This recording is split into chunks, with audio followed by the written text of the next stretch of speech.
G ടിയും PBKS-ഉം സീസണിലെ ആദ്യ മത്സരത്തിന് ഇന്നിറങ്ങുന്നു. എല്ലാ ടീമിൻ്റെയും സ്ക്വാഡിലും കോച്ചിംഗ് സ്റ്റാഫ്സിലുമൊക്കെ മാറ്റങ്ങൾ വന്നിട്ടുണ്ട്. എന്നാൽ ഗുജറാത്തിൻ്റെ ടീം ഓണേഴ്സ് വരെ മാറി. മുൻപ് ജി ടിയുടെ ഓണേഴ്സിനെ നമ്മളധികം ഗാലറിയിലോ മത്സരശേഷം ഗ്രൗണ്ടിലോ കണ്ടിട്ടില്ല. ടീം മാനേജ്മെൻറ്റിന് തന്നെയായിരുന്നു ഫുൾ കൺട്രോൾ. പഞ്ചാബ് ആകട്ടെ ഇത്തവണ കിരീടമില്ലാതെ മടങ്ങില്ല എന്ന മൈൻഡിലാണ് കാര്യങ്ങൾ നീക്കുന്നത്. ശ്രേയസ് അയ്യരുടെ വരവിലടക്കം ആ ഒരു നിശ്ചയദാർഢ്യം കണ്ടു. റിക്കി പോണ്ടിംഗ് ഓരോ കരുക്കളും അത്രയും ഷാർപ്പായാണ് നീക്കുന്നത്.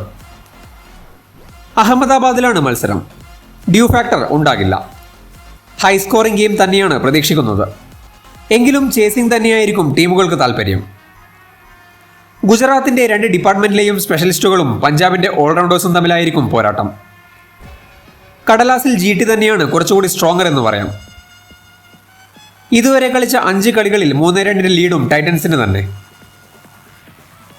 Stoinis, Maxwell, Jansen 3 world class ഓൾറൗണ്ടേഴ്സാണ് പഞ്ചാബിന്റെ ഇത്തവണത്തെ ബാക്ക് ബോൺ. ഹർഷദീപും ലോക്കി ഫെർഗൂസനും വരുമ്പോൾ പേസ് ബൗളിംഗും മുറുകും.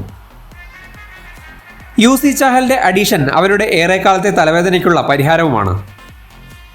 എന്നാൽ അതിനൊപ്പം ബാറ്റിംഗ് ഡിപ്പാർട്ട്മെന്റ് സപ്പോർട്ട് ചെയ്യണം. ശ്രേയസ് അയ്യർ, പ്രഭ് സിമ്രാൻ, പ്രിയാൻഷ് എന്നിവർക്ക് ഒരു പിഴവും വരുത്താനാകില്ല. ഗില്ലിന്റെ ഫോമും ബട്ട്ലറുടെ എക്സ്പീരിയൻസും ജി ടിയുടെ പ്രധാന ആയുധം ഇതാണ്. ഇവരുടെ ബാറ്റിങ്ങിനെ ആശ്രയിച്ചായിരിക്കും ജി ടിയുടെ സീസൺ സാധ്യതകൾ. ഇന്ന് പ്രത്യേകിച്ചും. കാരണം യെൻസൺ, അർഷദീപ്, ഫെർഗൂസൺ എന്നിവരെ നേരിടാൻ ജി ടി നിരയിൽ ഈ 2 പേർ തന്നെയാണ് സ്യൂട്ടബിൾ. ഈ കോണ്ടസ്റ്റ് ആയിരിക്കും കളിയിലെ നിർണായക ഘടകം. ഷാരൂഖിനും ഗ്ലെൻ ഫിലിപ്സിനുമായിരിക്കും സ്പിന്നേഴ്സിനെ നേരിടാനുള്ള ചുമതല.